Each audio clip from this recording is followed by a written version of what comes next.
Okay, hello again. We were just waiting a few more minutes to see if more participants will join, but I think it's time to start now. It's also getting late in Asia. So welcome to everyone. This webinar is from the Partnership on Transparency in the Paris Agreement in collaboration with the FAO and Ricardo Energy and Environment. And the topic is the ETF roadmaps. And I would like to quickly tell you something about the panel you see on the right side in this webinar. There is a control panel, and there are different functions, but most of them are not needed for our webinar. But we will later have a little poll you can attend, and we will have a Q&A session. So if you have a question, just type the question into the question pane and click send, and then we will see the question, we read it out, and we will try to answer the question. When we go to the next slide, you can see the run-up for this webinar. So as I said, I'm Kirsten from the Partnership on Transparency in the Paris Agreement. I'm sitting here in Rome with my colleagues Mirella Salvatore and Alessandro Ferrara from FAO. After we welcome you all, James Harris from Ricardo Energy and Environment will go through the slides with you. Then we have the survey and the Q&A session I already mentioned. And at the end, I will say a few words. So when we go to the next slide, you will see the background of this webinar. So it is, in the first place, a follow-up activity for the Partnership on Transparency in the Paris Agreement for the regional workshops in the Anglophone African region and also the Asian region. We had a workshop last November in Zimbabwe.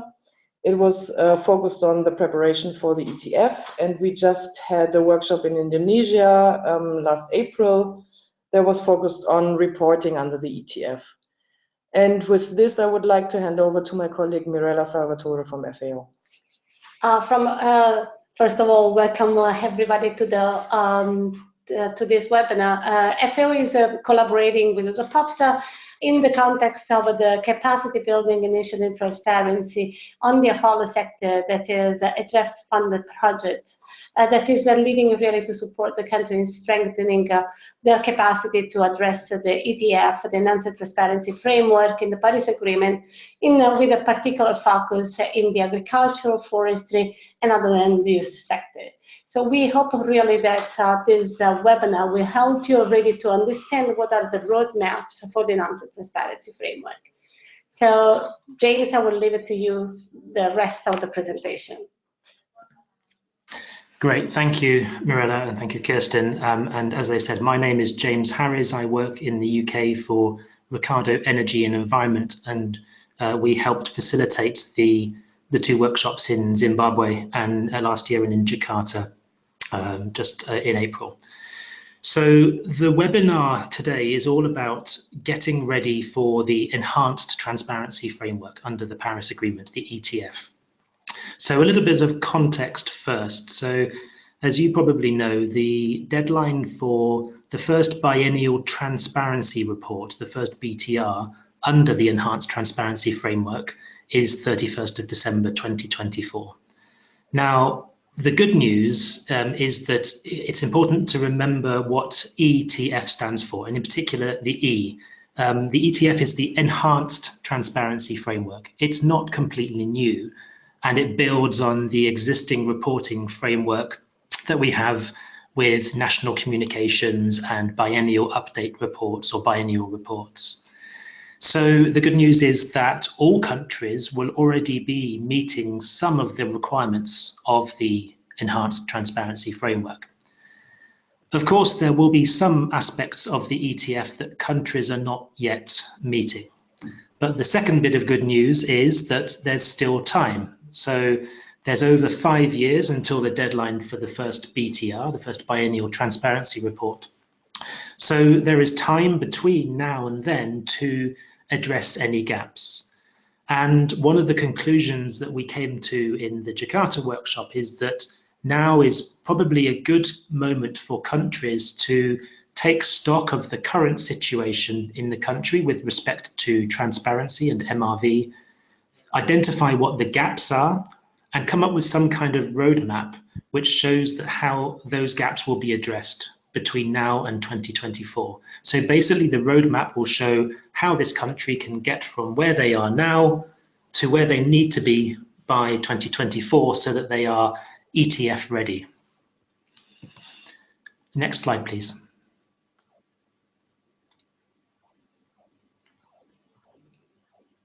Sorry, thank you.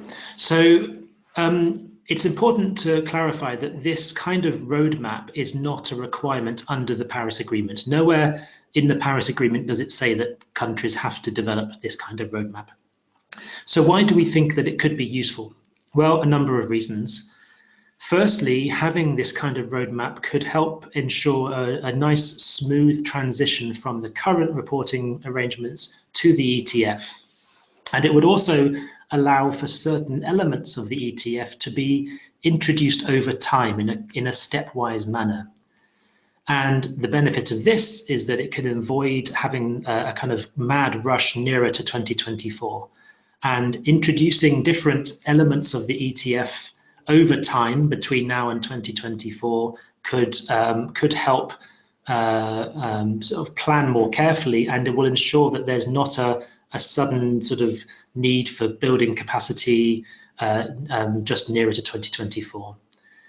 A third point is that doing this will allow for some learning by doing. So it might be that it will be beneficial to start introducing some elements of the reporting under the ETF before 2024 to allow this learning by doing. And the fourth reason is that many countries are currently developing NDC implementation plans. Some have already done so, but many countries are still working on these implementation plans. So if this kind of ETF roadmap is developed now, that can allow the key actions within that to be integrated into any wider NDC implementation plans. Next slide, please. So I've come up with three main steps for coming up with this kind of roadmap. And the first step is stock taking. So the countries might want to just carry out some kind of stock taking exercise to really map out what is currently happening under the current reporting arrangements so that you understand the status quo. And some countries might have already done this. And this kind of stock taking could include looking at institutional arrangements for reporting, the frequency of reporting at the moment, what kind of methodologies are being used at the moment, and the contents of any reports, be they reports to the UNFCCC, like BURs or national communications, or any reporting done domestically for audiences within the country. Next slide, please. So some examples of some typical questions that you could ask as part of this stock-taking process. You might have some questions about institutional structures, like are the processes in place for coordination and compilation of national communications and BURs on a regular basis? There might be questions about the greenhouse gas inventory, like has a regular inventory compilation process been defined? Is there a clear quality assurance and quality control process for checking the data in the inventory? Have the key categories been identified? And these are the most relevant emitting sources in that country. There might also be questions on MRV of mitigation actions. So questions like, does a domestic MRV system for reporting and data collection on mitigation already exist? Do methods for the quantification of mitigation actions exist, for the impacts of those actions? So there are a whole lot of questions that can be asked to help countries better understand the starting point, the status quo.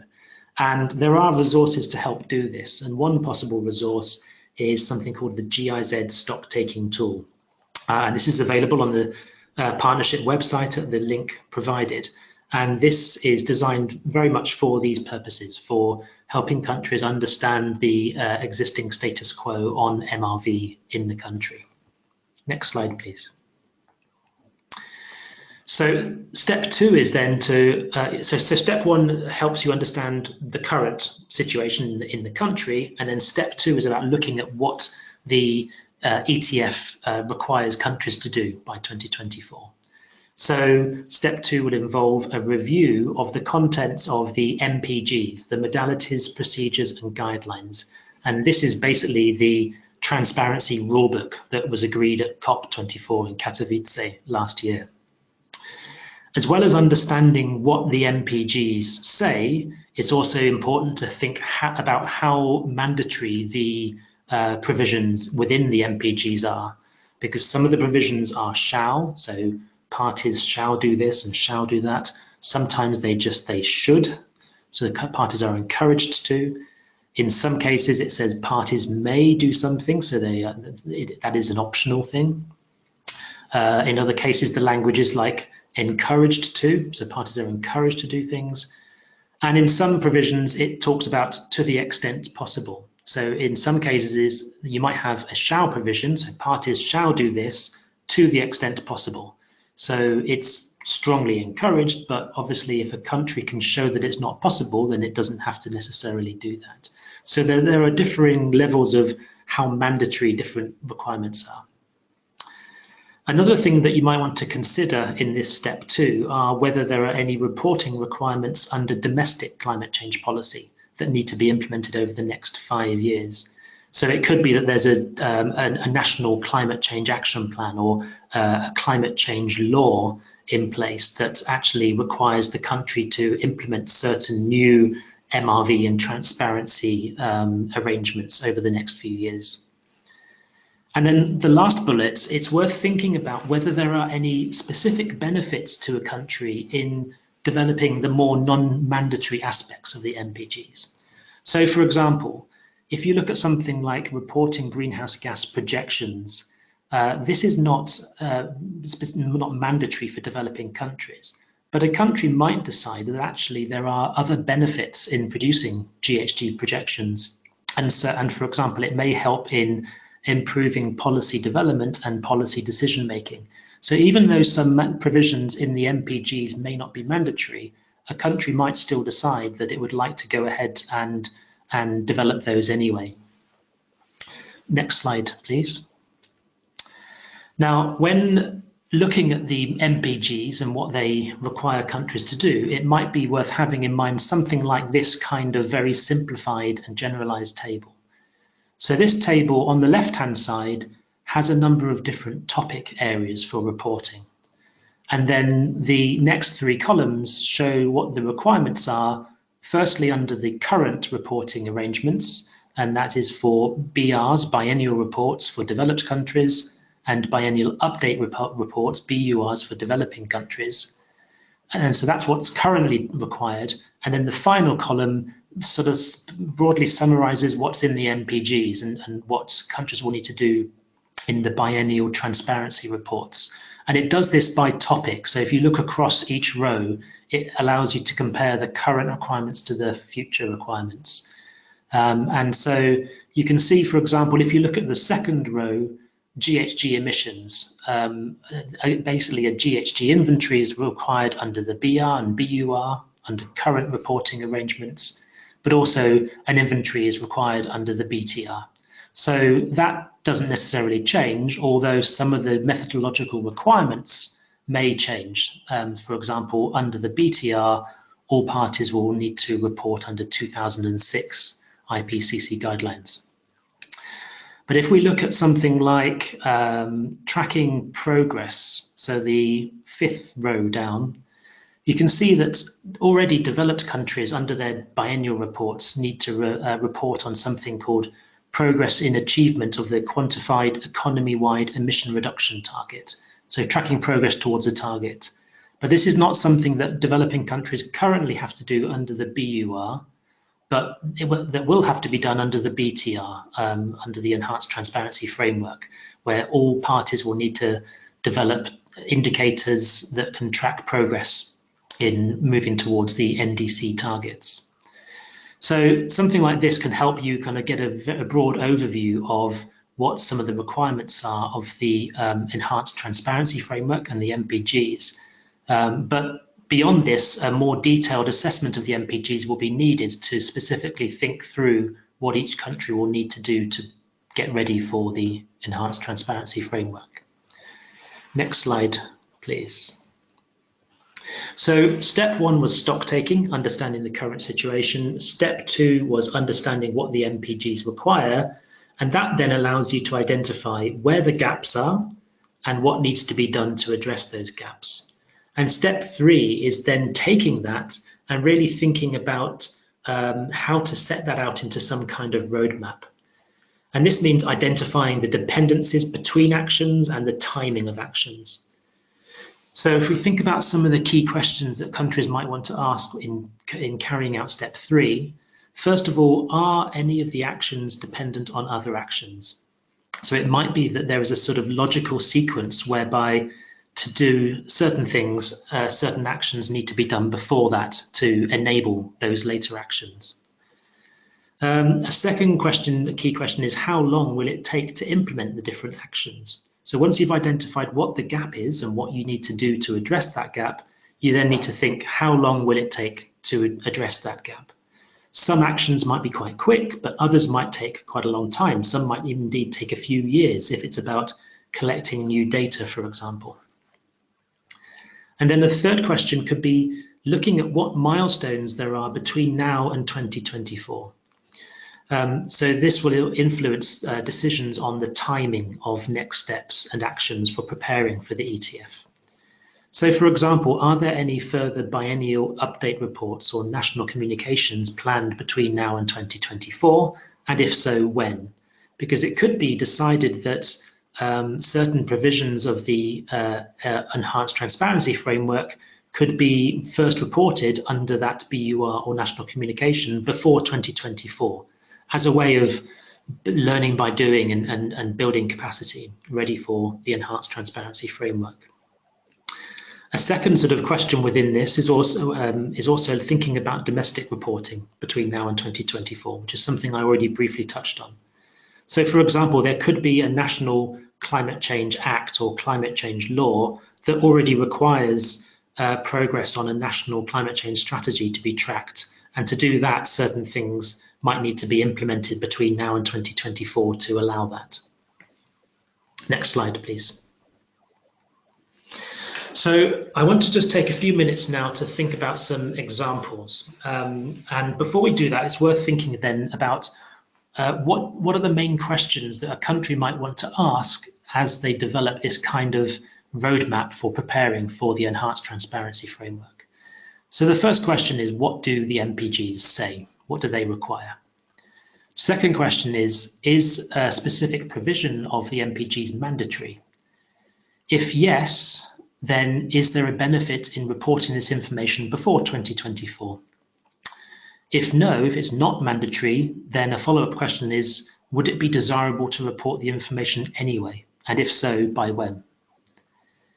A third question could be, what needs to be done to enable reporting of this information? And then the fourth question, when does this need to be done by? Fifth question, how long will that take? And sixth question, based on all of the above, when should we start work to prepare for the ETF? And the seventh question, of course, is really important, who needs to be involved in that work? So if we go to the next slide, please. And I apologize, the writing's a little bit small here, but I just wanted to run through a few examples, a few kind of theoretical examples of how a country might do this for specific paragraphs within the MPGs. So what I've done here is I've gone through those questions that we showed in the previous slide, and I've just imagined a country and what its answers might be. So this is a purely hypothetical example. So this first example looks at paragraph 65 of the MPGs. So first question, what do the MPGs say in paragraph 65?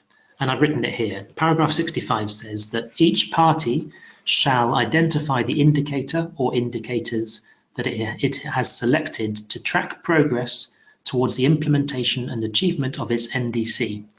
Indicators shall be relevant to a party's NDC and may be qualitative or quantitative.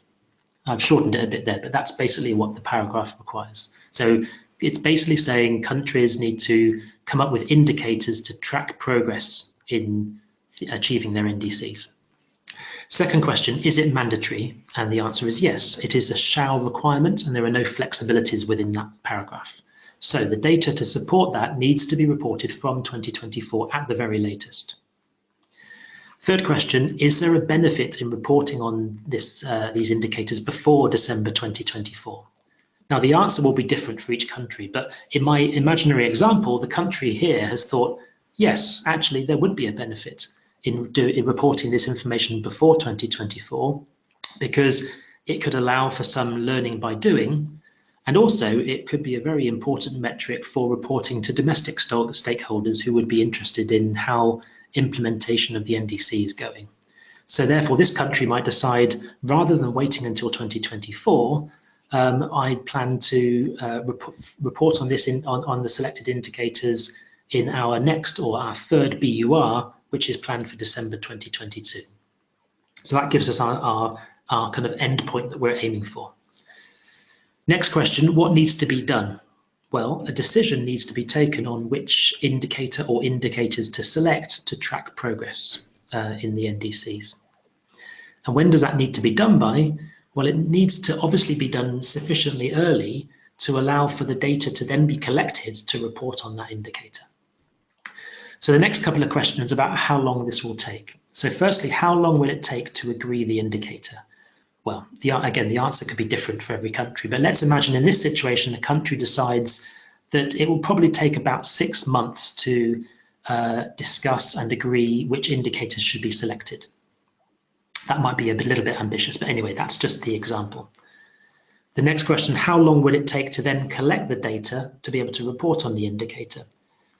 And it depends on what the indicator is, but in this example, we might imagine that if the indicator selected is GHG emissions, it could be assumed that the data is already readily available. So maybe it only takes, I don't know, 3 months to collate that data and to check the data.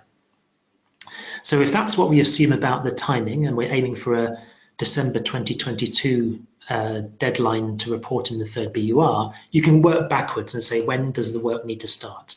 And in this example, the work should start in January 2022. So from January to June 2022, there'll be discussions about which indicators to select. A decision is then taken. Between July and August 2022, the data is collected and checked. And between September and December 2022, the BUR is drafted and signed off by ministers. Now, as I said, this is just a kind of hypothetical example. The answers for each country would be entirely different. But by doing this, hopefully you can see how it's possible to think about the MPGs and work back and decide when work needs to start to be able to plan and prepare for the MPGs. Next slide, please. So I wanted to give another example here. So this is paragraph 85 of the MPGs. Now, we'll do the same thing again as last time. So first question, what does the MPG say? Paragraph 85 says that each party shall, to the extent possible, provide estimates of both expected and achieved GHG emissions reductions for its policies. Basically, that's a summary. But it also says developing countries that need flexibility are just encouraged to do this. So is it mandatory? Well, in my imaginary example, this is a developing country looking at this, and so the answer is no. It's a shall requirement, but to the extent possible, and there are flexibilities for developing countries. So the next question is, when would it be desirable to report this information by? And this country might decide, even though it's not mandatory, the information on the GHG impacts of policies will be very helpful information. And so they might decide that even though it's not mandatory, they still plan to report on this information in the first BTR from 2024, but that maybe initially at least they'll only do that for the priority measures. And perhaps over time then they can do that for more and more mitigation measures, but to start with just focusing on the priority ones. So what needs to be done? Well, a number of things. Firstly, you need to decide on appropriate methodologies to calculate the GHG impacts. And let's say that could take maybe 6 months to a year. You then need to carry out a review of what information is currently available to allow those calculations, and that might be 6 months. And then, assuming there are some data gaps, you might need a primary data collection exercise to create new data where the gaps exist, and that could be easily a year. So when does this all need to be done by? Well, you need to do all this sufficiently early to allow for data to be collected for reporting on that indicator. So again, working back in this imaginary example, it's decided that this information will be reported on by the first BTR in 2024, even though it's not mandatory. And working back, you can see that the process should start in January 2022. And then between January and December 2022, there were decisions taken on which methodologies to use. Between January and June 2023, a review of the data. July 2023 to June 2024, primary data collection to fill in any gaps. And then July to December 2024, the data collection itself and the write-up of the data. And it can then go into the first BTR.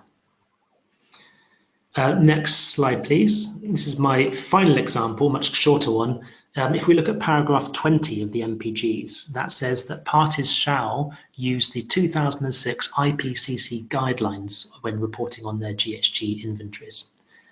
Is it mandatory? Yes, it's a shall requirement. When would it be desirable to report this information by? Well, in my imaginary example here, the country is already using 2006 IPCC guidelines. So what needs to be done now? Nothing, because they're already meeting that requirement under the MPGs. So next slide, please. So we anticipate that by sort of working step by step through the MPGs and going through these questions about when do things need to be done by, when would we like them to be done by, what needs to be done, how long will it take, you can sort of build up a roadmap that will set out all the different actions between now and 2024. And this is what a roadmap could eventually look like, just a kind of graphical example. And across the top, we have the years going up to 2024. You can see some key milestones in the little clouds, the first BTR being on the right by the end of 2024, but also some interim milestones before then under the current reporting framework. Let's imagine the second BUR is due in 2020, and then the third national new communication, the third BUR in 2022. And then the big blue arrow is basically the roadmap.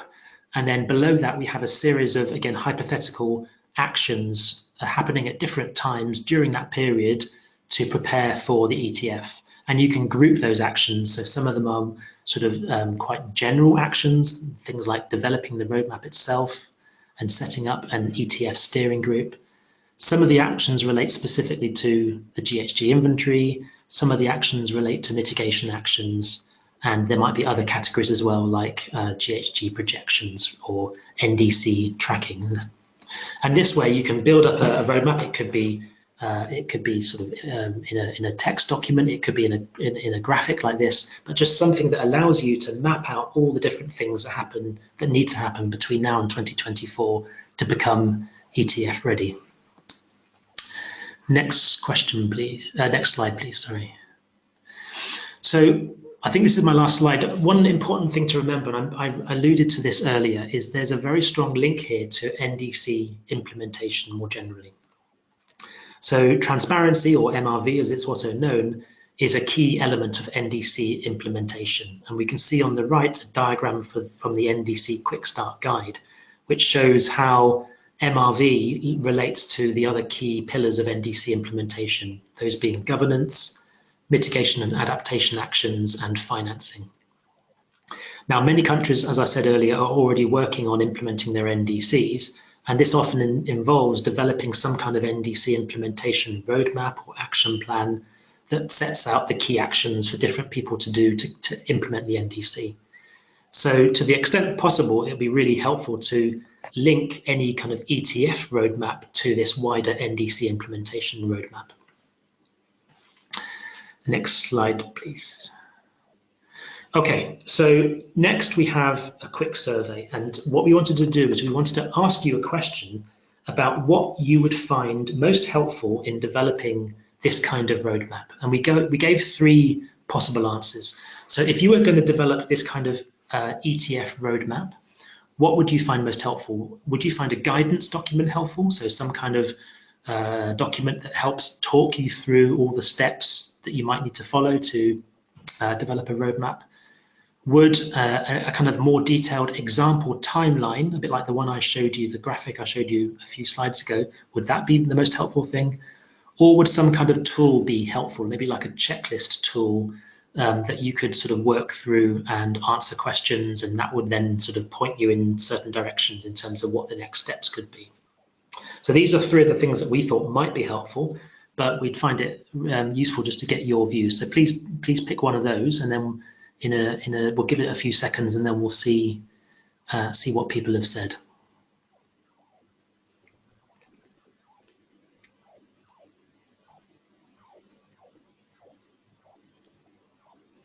Okay, so I think we have the answers. Okay, so it looks like I'm not totally sure why they don't add up to 100%. Anyway, it looks like a checklist tool is very popular, followed by a guidance document, and coming in last is the sort of more detailed timeline. And I guess that might be expected, that probably what people are looking for are quite practical tools that can help them develop this kind of roadmap. So that's really useful. That's good to know. That's something that we will continue discussing with GIZ on what sort of further support might be helpful for countries to do this kind of work. So thank you for answering that. So we have some time left now for questions. I don't know whether any questions have been submitted, but maybe I could hand over to Kirsten at this point to see if there are any questions, either of clarification questions on the presentation or more general questions. Thank you. Yeah, thank you so much, James, for guiding us through the slides. And it was very helpful to get the answers to the poll, and we will take the result into account when we further discuss with partners which kind of tool we would like to develop to help the countries. And now it's really the time for the Q&A session. And as I explained in the beginning, and you can also see it on the slide, if you have a question, just type it in the question pane and click on send so that we can see it, and we will read it through and try to answer your question.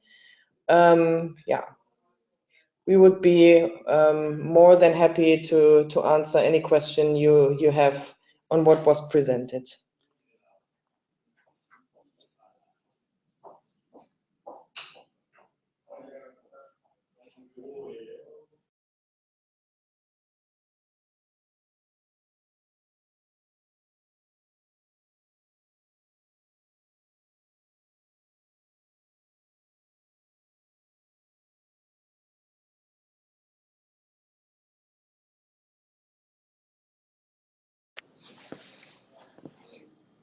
Yeah, I would again invite you to send questions if you have questions.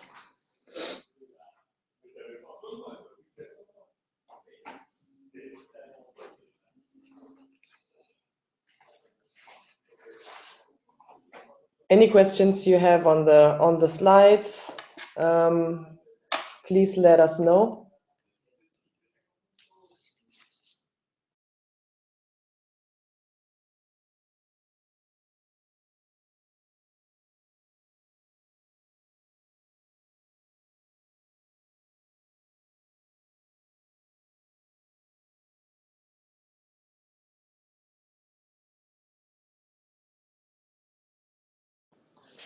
So the first question is if we can provide the slides that you have seen in the webinar. Of course, the slides will be sent to everyone, and we will also put the webinar recording and the slides on the website of the Transparency Partnership.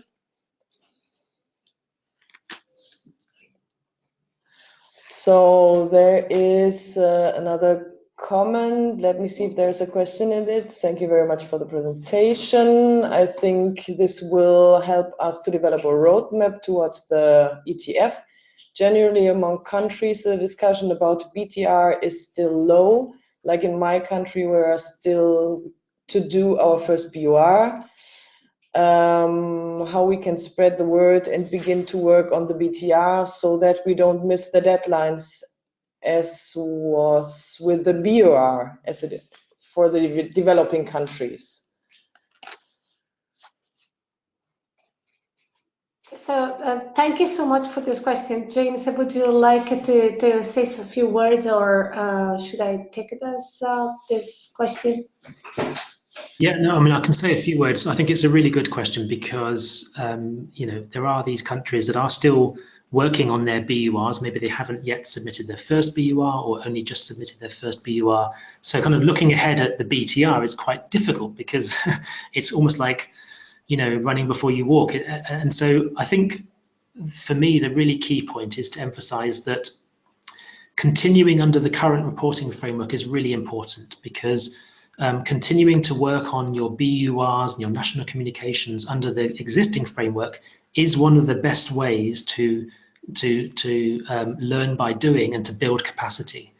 I think the trick is, and it's not necessarily that easy, is to try and have some kind of parallel tracks. So at the same time as building capacity on reporting under the BUR, having a separate track where you're thinking about what needs to be done to prepare for the BTR, and so that you can sort of start mapping out and planning now for what needs to be done over the next few years, and then trying to kind of integrate that.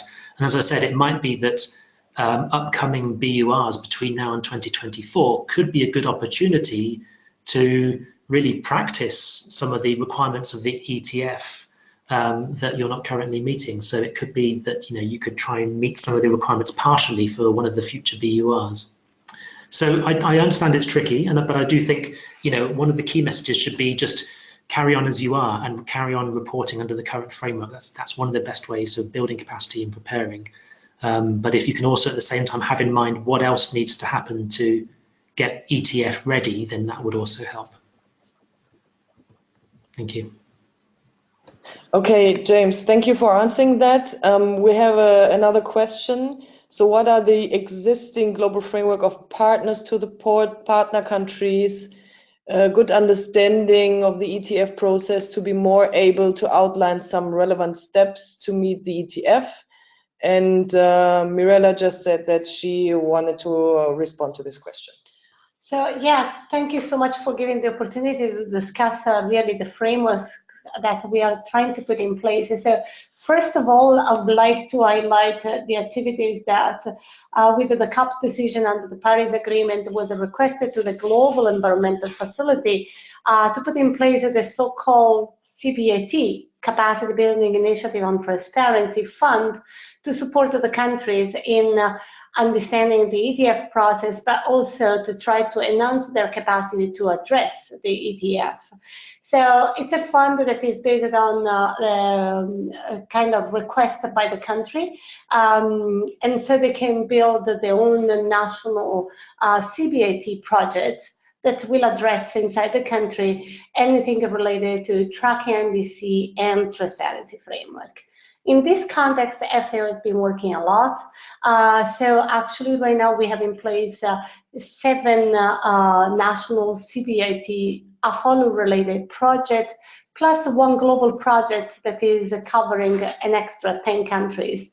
So that is one process, and that is where, for example, this project is supporting and collaborating with the PATPA, that is another initiative to support on a specific framework. Would you like to say 2 words, Kristen? Yes, of course. So what we are doing, we have different formats. We have, for example, these regional workshops. Some of you attended already to these workshops. We have meetings for the negotiators during the COP and SBs, and also an annual partnership retreat. Yeah, and we also try, for example, through such webinars to keep the regional groups active between workshops. And we are very much collaborating with all the other initiatives on transparency to try how we can best provide support to you. And the last thing that I wanted to mention is the initiative ICAT, that is also active in many countries to provide bilateral support to the countries. And not to forget, from GIZ side, we have a sister project called Information Matters. They have an ad hoc facility, so they also provide support with regard to, for example, developing BORs on specific requests. And the ad hoc facility of the Information Matters colleagues will be included in our project soon, so it will be one activity of the Transparency Partnership. Okay, I think we have another comment or question. Let me read it through. I think we will need the regional working groups on ETF or peer-to-peer discussions to enhance understanding, identifying gaps, and how to address them in accordance to national circumstances and capacities. Yeah, exactly. I think it's really needed to have regional groups, and that there are countries that can tell other countries about their experiences and how they overcome specific challenges. It's more helpful if the countries of one region can really have this peer-to-peer exchange and try to see how one country can help another or give advices to another country. Yeah, I would like also to add on the peer-to-peer discussions that we are trying different modalities, and we are trying to learn also from the country which are the best modality for exchanging and sharing experience. The peer-to-peer discussion can be done, for example, online. It's a kind of e-discussion. We already in FAO doing this work under the thematic working group in agriculture. We are understanding what is the right modality. We would like also to try to test a kind of proper peer-to-peer exchange, having experts moving from one country to another for discussing a specific topic, where as an organization we would like just to facilitate the discussion and the knowledge sharing. So that is, it will be also some kind of understanding what the country prefer and how they feel more comfortable to initiate such a peer-to-peer discussion. So thanks a lot for raising that point. Okay, is there any other question the attendees would like to ask us? Or a comment like the comments we already had, so that we can react on that?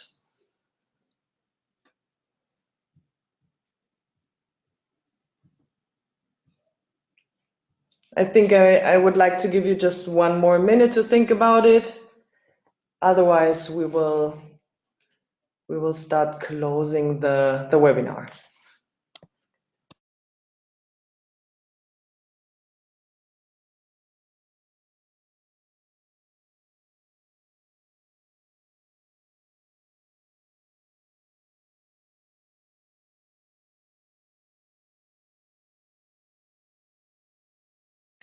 Okay, it seems that there are no more questions. Ola, would you mind to show the last slide? There, thank you. There you can see how you can reach us. And yeah, I wanted to thank everyone who attended this webinar, and your comments and questions and results from the poll that were very helpful for us. And yeah, I'm sure we will be in touch. And Mirella, do you want to say a few words? Well, I just would like to thank the country participating in this webinar. Is just a starting point for starting collaborating and working on the ETF. So I look so much forward for next activities together. Okay, and thank you so much, James, for guiding us through the slides. And all of you have a nice day, and from the people in Asia, have a nice evening. Bye-bye. Bye.